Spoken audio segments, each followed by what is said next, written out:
কখনো কিছু কথা এত সত্যি হয় যে সরাসরি মনে গেঁথে যায়। কাফনও এক অদ্ভুত জিনিস। যে বানিয়েছে সে বিক্রি করে দিয়েছে, যে কিনেছে সে ব্যবহার করেনি, আর যে ব্যবহার করেছে সে জানতেও পারেনি। ইতিহাস সাক্ষী, লবণে কখনো পোকা পড়েনি, কিন্তু মিষ্টিতে প্রায়ই পোকা পড়ে যায়। ভালো পথে চলা কঠিন, খারাপ পথে সবাই দৌড়। এই জন্যই মদ বিক্রেতা কোথাও যায় না, কিন্তু দুধওয়ালা গলিতে গলিতে ঘুরে বেড়ায়। দুধওয়ালাকে জিজ্ঞেস করা হয়, জল মেশাননি তো? কিন্তু মদে মানুষ নিজের হাতে জল মেশায়।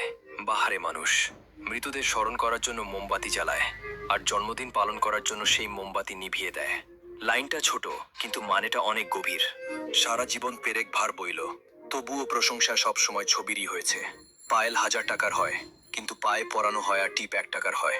তবুও কপালে শোভা পায়, কারণ দাম নয়, স্থান এবং উদ্দেশ্যই গুরুত্বপূর্ণ। ঘরে রাখা গীতা আর কোরআন কখনো নিজেদের মধ্যে ঝগড়া করে না। যারা তাদের নামে লড়াই করে, সম্ভবত তারা তাদের পড়েইনি। সে কেমন হৃদয় যেখানে মনুষ্যত্ব নেই, সে কেমন শাসন যেখানে